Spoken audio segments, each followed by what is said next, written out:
존경하는 정책 한방 구독자 어르신 여러분, 안녕하셨습니까?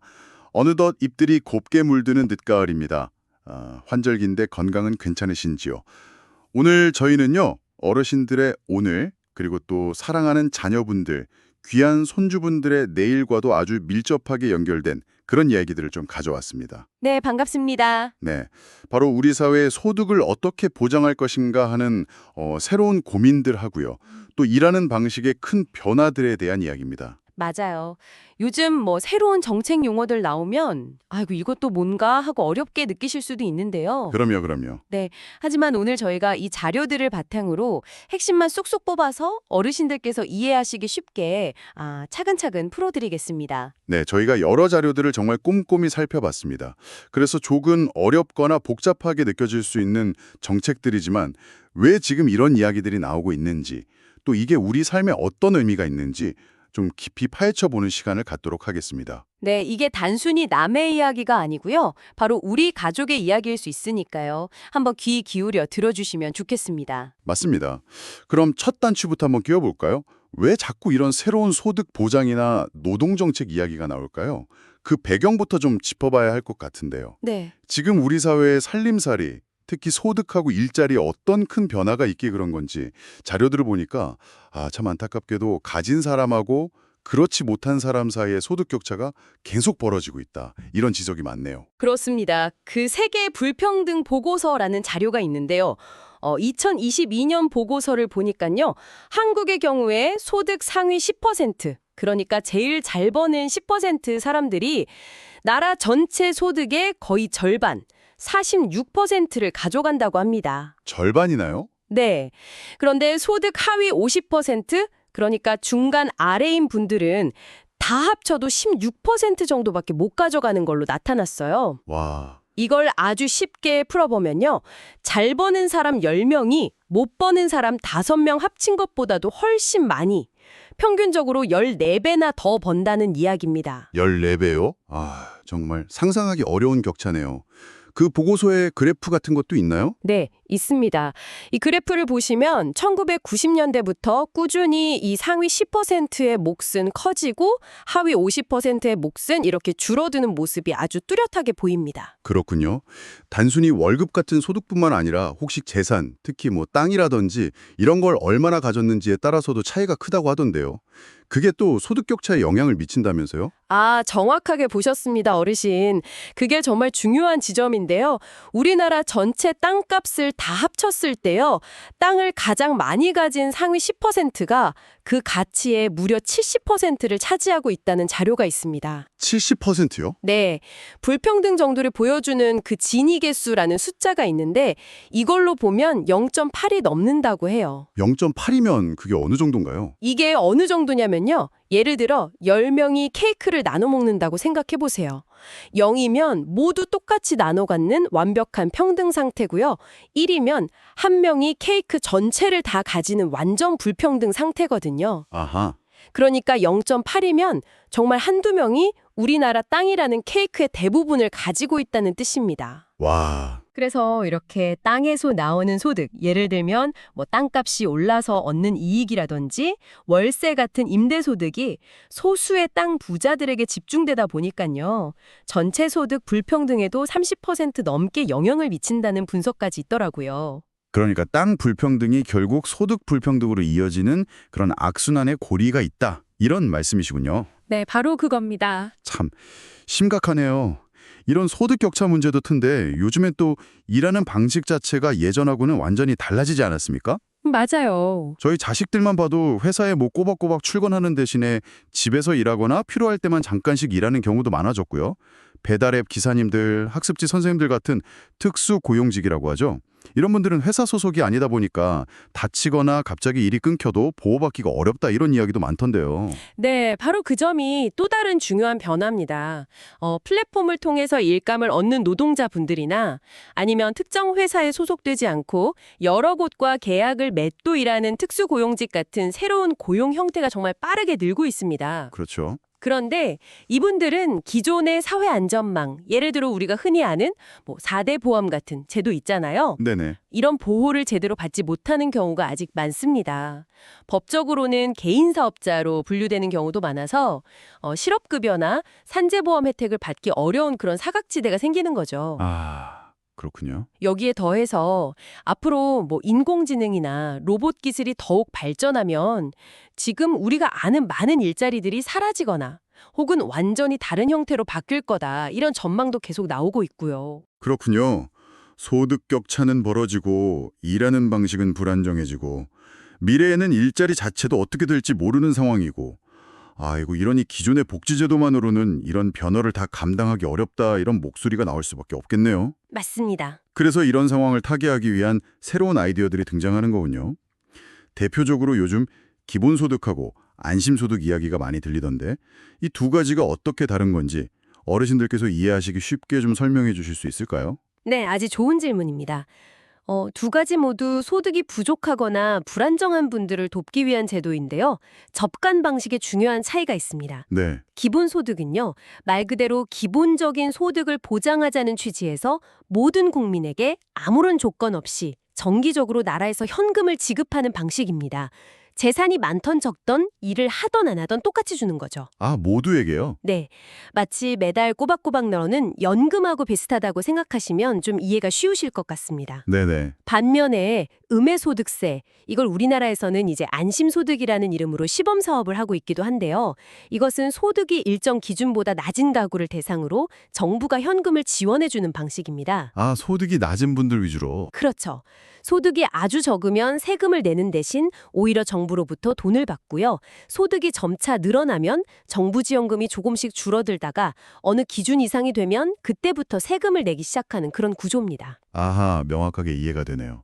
기본소득은 모두에게 골고루 주는 거고 안심소득은 좀 더 어려운 분들에게 집중해서 지원하는 방식이다. 이 말씀이시군요. 네, 맞습니다. 그런데 이런 제도를 하려면 돈이 정말 많이 들 텐데요. 그 돈은 다 어디서 마련하나요? 아마 어르신들께서 가장 궁금해하실 부분 같은데요. 역시 가장 중요한 질문을 해주셨네요. 재원 마련 방안은 두 제도 모두 여러 가지 아이디어가 논의되고 있습니다. 네. 기본소득의 경우에는 아무래도 모두에게 나눠줘야 하니까 더 많은 돈이 필요하겠죠. 그래서 현재 내는 소득세 외에도 예를 들면 땅을 많이 가진 사람에게 더 많은 세금을 매기는 토지보유세라든지 아, 토지 보유세? 네. 또 환경을 오염시키는 활동에 부과하는 탄소세 또는 요즘 많이 이야기되는 데이터 활용에 대한 데이터세 같은 새로운 세금을 만들거나 기존 세금을 활용해서 재원을 마련하자는 주장이 나옵니다. 새로운 세금들이 많이 거론되는군요. 그렇죠. 반면에 안심소득은 주로 소득 하위 계층에 집중되니까요. 기존의 복지 예산을 일부 조정하거나 아니면 소득이 높은 분들에게 세금을 좀 더 걷어서 뭐 누진세 강화 같은 걸 통해서 필요한 재원을 마련하자는 의견이 많습니다. 그렇군요. 근데 듣다 보니까 이런 생각이 드네요. 기본소득은 모두에게 주니까 필요한 총 예산이 어마어마하게 커 보일 것 같아요. 맞아요. 그래서 저렇게 돈이 많이 드는데 가능하겠어? 하는 비판도 많지 않습니까? 그런데 제가 본 자료에서는 단순히 총 예산만 비교하는 건 좀 착시 효과일 수 있다. 이런 흥미로운 지적이 있던데요. 핵심을 정확히 짚어주셨습니다. 많은 분들이 좀 오해하시는 부분인데 정말 중요한 포인트입니다. 겉으로 보기에는 기본소득이 모든 국민에게 지급하니까 필요한 총 금액, 이걸 뭐 명목 이전 소득이라고 하는데요. 이게 안심소득보다 훨씬 커 보이는 게 사실입니다. 네. 예를 들어 미국 사례를 분석한 연구에서는 기본소득의 GDP의 15%가 필요하다면 안심소득은 3.8%만 필요하다. 이런 결과도 있었죠. 와, 차이가 크네요. 네. 하지만 이건 세금을 걷기 전의 이야기입니다. 기본소득을 하더라도 재원을 마련하기 위해서 세금을 더 걷게 되잖아요. 그렇죠. 결국 중요한 것은 세금을 내고 지원금을 받는 이 모든 과정을 거친 후에 실제로 내 주머니에 얼마가 더 들어오거나 나가느냐, 이걸 순이전소득이라고 하는데 이게 중요합니다. 아, 실제로 나한테 남는 돈이 얼마냐? 그렇죠.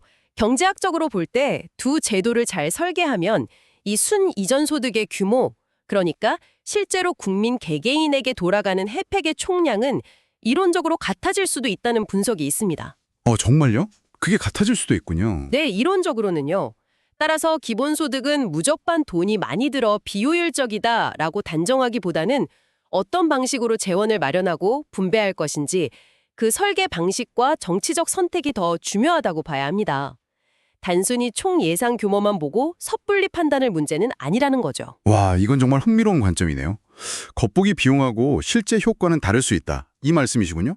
그럼 정치적인 측면에서는 어떤 차이가 있을까요? 아무리 좋은 제도라도 결국 국민들의 지지를 얻고 정치적으로 실행 가능해야 현실이 될 텐데요. 그 점도 두 제도의 중요한 차이점 중 하나입니다. 기본소득은 모든 국민이 혜택을 받기 때문에 연구에 따라서는 국민의 한 70에서 80% 이상이 세금 낸 것보다 더 많이 돌려받는 소위 순수혜자가 될 것으로 예상되거든요. 네, 대부분이 혜택을 본다는 거네요. 그렇죠. 그래서 정치적으로 더 많은 사람들의 지지를 얻기가 쉬울 수 있습니다. 하지만 모두에게 나눠줘야 하니까 처음 시작할 때는 1인당 지급 금액이 상대적으로 그렇게 크지 않을 수 있다는 한계가 있을 수 있죠. 아, 그럴 수 있겠네요. 반면에 안심소득은 소득이 낮은 계층에게 집중적으로 지원하니까 초기 지원 금액은 기본소득보다 더 클 수 있습니다. 하지만 혜택을 받는 사람 수가 상대적으로 적기 때문에 나중에 지원 대상을 넓히거나 금액을 올리는 것이 정치적으로 더 어려울 수 있다는 분석도 있습니다. 그렇군요. 또 다양한 세금, 아까 말씀드린 토지세, 탄소세 같은 걸 재원으로 고려하는 기본소득 쪽이 장기적으로 급여액을 인상할 가능성이 더 높을 수 있다. 이런 전망도 있고요. 정말 양쪽 다 일리가 있고 장단점이 뚜렷해서 어느 한쪽이 절대적으로 옳다고 말하기는 어렵겠군요. 네, 맞습니다. 어르신들께서도 한번 곰곰이 생각해 보시면 좋겠습니다. 만약 이런 새로운 소득 보정 제도가 도입된다면 어르신 본인이나 자녀분들 살림살이에는 어떤 영향이 있을지, 또 우리 사회 전체적으로는 어떤 변화가 생길지 말입니다. 자, 그럼 이제 소득 문제에서 일터 문제로 화제를 좀 옮겨볼까요? 요즘 뉴스에서 노란봉투법이라는 이름이 자주 들리는데 이름이 참 특이해요. 이게 도대체 어떤 법인가요? 네, 그 노란공투법이라는 이름에는 사실 좀 가슴 아픈 사연이 숨어 있습니다. 아, 그런가요? 네, 한 10여 년 전에요. 쌍용자동차라는 회사에서 노동자들이 아주 오랜 기간 파업을 벌인 일이 있었습니다. 그런데 파업이 끝난 후에 회사가 파업 때문에 손해를 봤다면서 노동자들에게 무려 47억 원이라는 정말 엄청난 금액의 손해배상을 청구했고 법원이 이걸 일부 인정했어요. 47억이요. 개인들한테요? 네, 평범한 노동자 개인이 평생을 갚아도 다 갚기 어려운 그런 돈이었죠. 그때 한 시민분이 TV 뉴스를 보고 월급 4만 7천 원이라도 보태고 싶다는 그런 마음으로 옛날 월급 봉투였던 그 노란 봉투에 47만 원을 담아서 언론사에 보낸 것이 큰 울림을 주었습니다.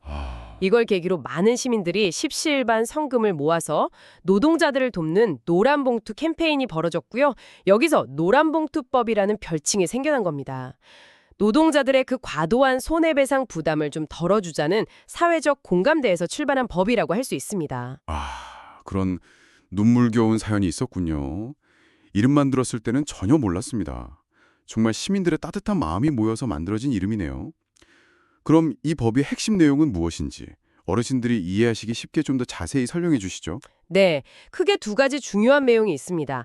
첫 번째는 바로 진짜 사장님 찾기입니다. 진짜 사장님 찾기요? 네, 요즘은 하청업체 소속으로 일하지만 실제로는 원청 대기업이 월급이나 근무 시간 같은 중요한 노동 조건을 다 결정하는 경우가 많지 않습니까? 그렇죠, 많죠. 예를 들면 택배 기사님들이나 방송사 비정규직 스태프길처럼요.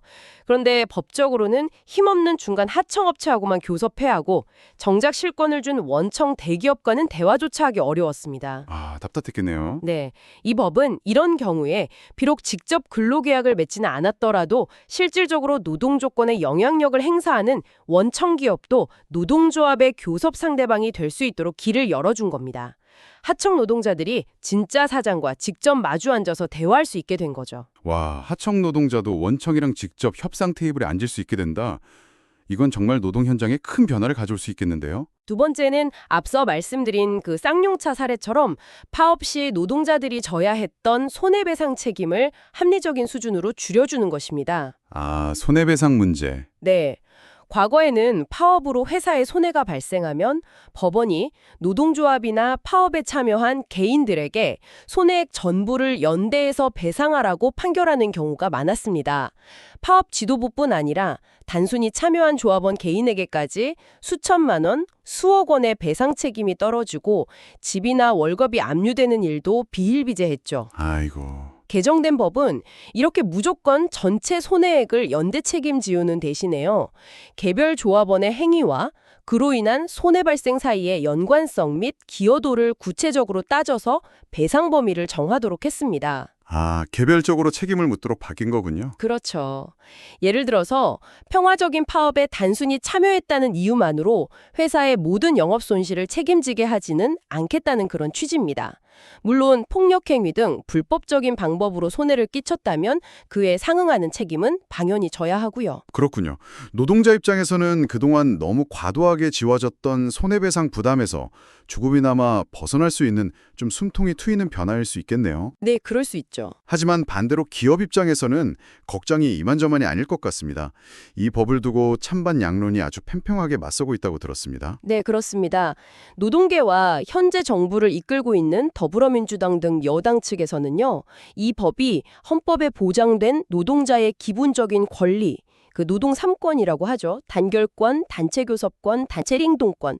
이것을 실질적으로 보장하는 중요한 진전이라고 평가합니다. 네. 특히 힘없는 하청, 간접고용 노동자들의 열악한 처우를 개선하고 원청이 좀 책임있는 자세로 교섭에 임하게 함으로써 보다 건강하고 안정적인 노사관계를 만드는 데 기여할 것이다 이렇게 기대하고 있습니다. 노동자 권리 보장 측면이군요. 반면에 재계를 비롯한 경영계와 국민의힘 등 야당 측에서는 이 법이 기업 경영활동을 심각하게 위축시키고 산업 현장에 큰 혼란을 가져올 것이라고 강력하게 반발하고 있습니다. 어떤 점을 우려하는 건가요? 예를 들어서 여러 하청 노조들이 동시에 원청의 교섭을 요구하거나 파업을 벌일 경우에 기업 운영이 마비될 수 있다, 이런 우려가 있고요. 특히 실질적 지배력이라는 기준 자체가 너무 애매모호해서 앞으로 법적 분쟁만 끊이지 않을 것이라는 걱정도 큽니다. 아, 그 기준이 모호하다는 거군요. 네. 결국 기업들이 투자를 줄이거나 해외로 빠져나가면서 오히려 일자리가 감소하는 결과를 낳을 수도 있다, 이런 주장도 하고 있습니다. 양측의 입장이 정말 한치의 양보도 없이 팽팽하군요. 이 노란봉투법, 현재 상황은 어떻게 진행되고 있습니까? 법이 통과된 건가요? 네. 이 법안은 여러 차례의 논의와 진통 끝에 지난 8월에 국회 본회의를 통과했고요. 9월 12일에 대통령이 공포했습니다. 아, 공포됐군요. 그럼 바로 시행되는 건가요? 아, 그건 아닙니다. 법이 공포되었다고 해서 바로 효력이 발생하는 것은 아니고요. 실제 시행은 2026년 3월 13일부터로 예정되어 있습니다. 2026년 3월이요. 아직 시간이 좀 남았네요. 네, 그렇습니다. 따라서 앞으로 약 1년 반 정도의 준비 기간을 거쳐서 시행되는 것인데요. 그 사이에 정부 시행령 마련 등 후속 조치가 이루어질 것이고 실제 산업 현장에서 이 법이 어떻게 적용되고 또 어떤 영향을 미칠지는 좀 더 시간을 두고 지켜봐야 할 것 같습니다. 알겠습니다. 노란봉투법에 대한 궁금증이 많이 풀렸습니다. 시행이 아직 1년 이상 남았으니 앞으로 관련 소식들을 좀 관심 있게 지켜봐야겠네요. 네. 자, 다음 주제로 넘어가 보겠습니다.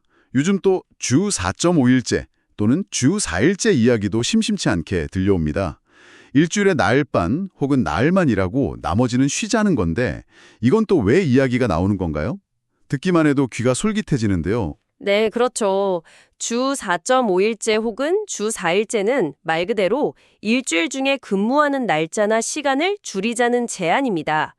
이런 논의가 나오는 가장 큰 배경은 역시 우리나라의 긴 노동시간 문제입니다. 아, 우리가 일을 많이 하긴 하죠. 네, OECD 국가들하고 비교하면 한국 노동자들의 연간 근로시간이 최상위권에 속합니다. 다른 선진국 평균보다 1년에 한 달 이상을 더 일하는 셈이라는 통계도 있을 정도니까요. 한 달이나요? 아이고. 네, 이렇게 장시간 노동에 시달리다 보니까 과로사회라는 말까지 나오지 않습니까? 그래서 노동시간을 줄여서 노동자들의 건강을 보호하고 워라밸이라고 하죠. 일과 삶의 균형, 이걸 좀 찾도록 하자는 목소리가 높아지고 있는 겁니다. 워라밸. 네. 그리고 충분히 쉬고 재충전하면 오히려 업무 집중도와 생산성이 높아질 수 있다. 이런 기대감도 깔려 있고요. 일하는 시간이 줄어들면 당연히 좋죠. 저녁이 있는 삶, 주말이 있는 삶을 넘어서 이제는 금요일 오후부터 쉬는 삶까지 이야기되는 거군요. 그렇죠. 그런데 이건 정부가 어떻게 추진하겠다는 건가요? 모든 회사에 당장 내일부터 4.5일만 일하세요. 이렇게 법으로 강제할 수는 없을 텐데요. 맞습니다. 현재 이재명 정부의 입장은 법으로 일괄 강제하기보다는 사회적 대화를 통해 점진적으로 추진하겠다는 것입니다. 사회적 대화요? 네, 사회적 대화라는 것은 노동계를 대표하는 노동조합, 기업을 대표하는 경영계, 그리고 정부가 함께 머리를 맞대고 논의해서 합의점을 찾아가는 과정을 의미합니다. 아, 노사정이 함께 논의하는 거군요. 그렇죠. 우선은 공무원 사회나 일부 대기업처럼 비교적 도입 여건이 좋은 분야에서 시범적으로 운영해보고 그 효과와 문제점을 면밀히 분석한 후에 점차 다른 분야로 확대하는 방안을 검토하고 있습니다. 시범 운영을 먼저 해본다. 네.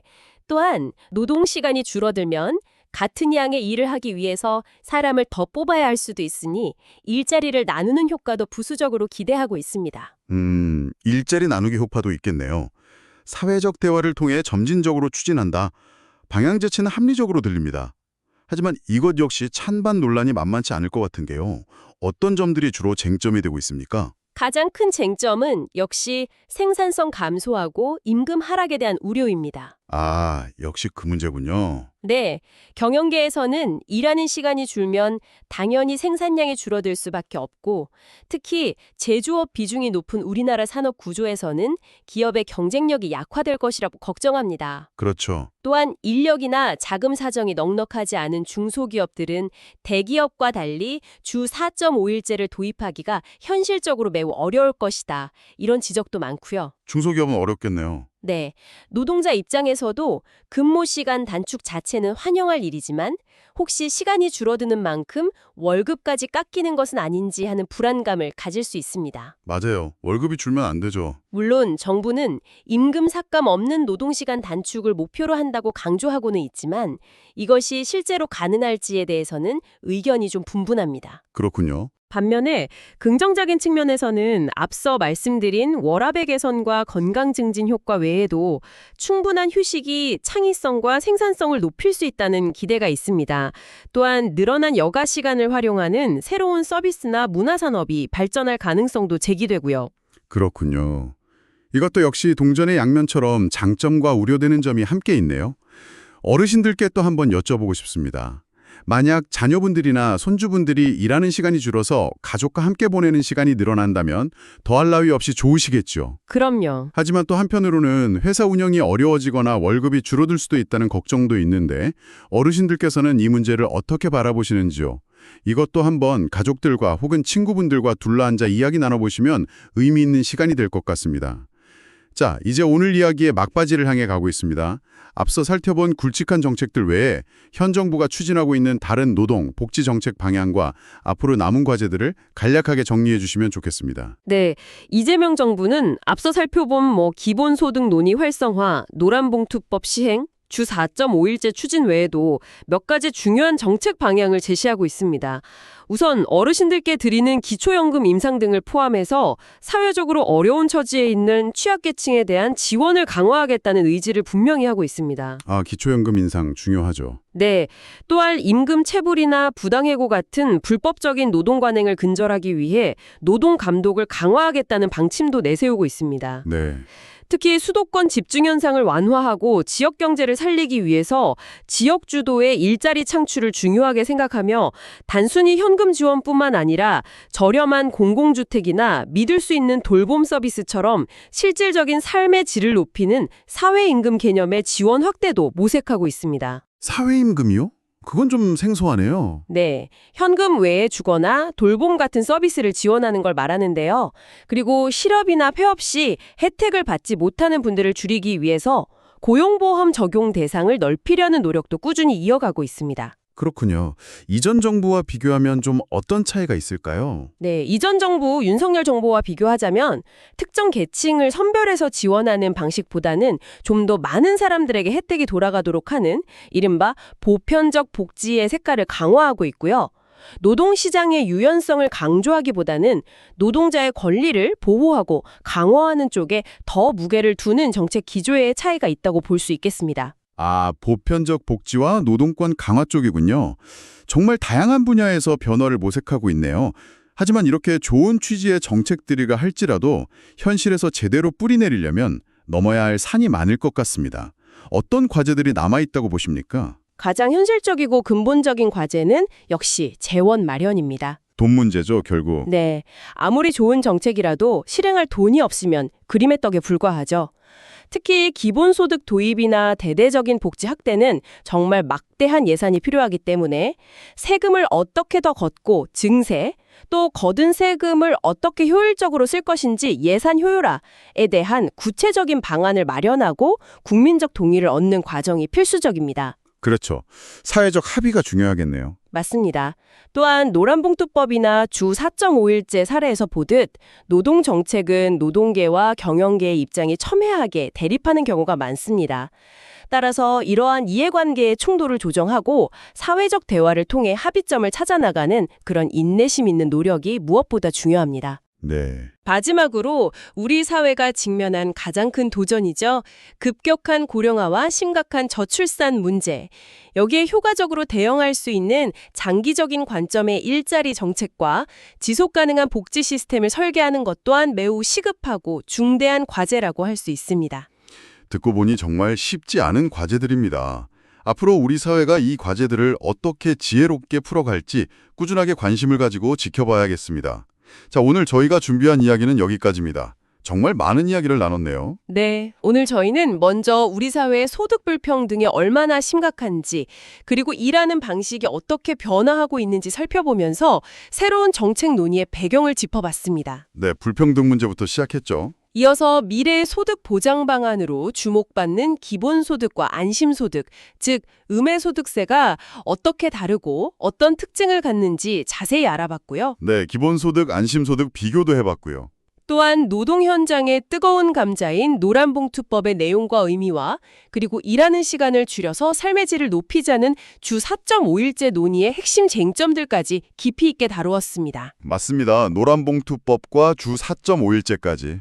이 모든 변화들은 단순히 뉴스 속 이야기가 아니라 바로 어르신들과 우리 자녀, 손주 세대의 삶과 미래에 직접적인 영향을 미칠 중요한 갈림길이라는 점을 다시 한번 말씀드리고 싶습니다. 맞습니다. 오늘 저희가 나눈 이야기들은 제공된 여러 연구 보고서, 정부 발표, 언론 기사 등 다양한 자료에 근거한 것이고요. 당연히 오늘 저희가 미처 다루지 못한 다른 중요한 관점이나 의견들도 존재한다는 점을 꼭 기억해 주시면 좋겠습니다. 저희는 최대한 객관적인 정보를 전달해 드리려 노력했습니다. 네. 마지막으로 오늘 나눈 이야기에서 한 걸음 더 나아가 이런 질문을 함께 고민해 보면 어떨까 싶습니다. 네, 어떤 질문인가요? 우리 모두가 함께 소유하고 있는 공동의 자산. 예를 들면 우리가 딛고 사는 이 땅, 토지나 우리가 숨쉬는 공기, 환경, 혹은 앞으로 점점 더 중요해질 데이터 같은 것들을 활용해서요. 그로부터 나오는 이익을 좀 더 공평하게 나누는 새로운 분배 방식은 과연 가능할까요? 아, 공동 자산을 활용한 분배라. 만약 가능하다면 그런 방식이 우리 자녀와 손주들이 살아갈 미래를 좀 더 희망차게 만드는데 어떤 역할을 할 수 있을까요? 기술은 눈부시게 발전하고 세상은 계속 변해가는데 이러한 거대한 변화의 흐름 속에서 우리 공동체를 어떻게 하면 더 따뜻하고 정의롭게 만들어갈 수 있을지 함께 지혜를 모아야 할 때인 것 같습니다. 네, 정말 깊이 생각해 볼 만한 화두를 던져주셨네요. 공동의 자산을 어떻게 나눌 것인가? 오늘 저희가 정성껏 준비한 이야기가 존경하는 어르신들의 복잡한 세상살이에 대한 궁금증을 조금이나마 풀어드리고 세상을 이해하는 눈을 밝히는데 작은 보탬이라도 되었기를 진심으로 바랍니다. 오늘 정보가 유익하셨다면요. 저희 정책 한방 채널 구독과 좋아요 꼭 한번 눌러주시면 정말 감사하겠습니다. 네, 구독과 좋아요 부탁드립니다. 저희는 다음에도 어르신들의 삶에 도움이 되는 알찬 정보, 꼭 필요한 정책 이야기를 가지고 다시 찾아뵙겠습니다. 날씨가 제법 쌀쌀해졌습니다. 어르신 여러분, 늘 건강 유의하시고 매일매일 행복한 날들 보내시길 바랍니다. 지금까지 함께해 주셔서 고맙습니다. 좋았다면 구독, 좋아요 눌러주세요.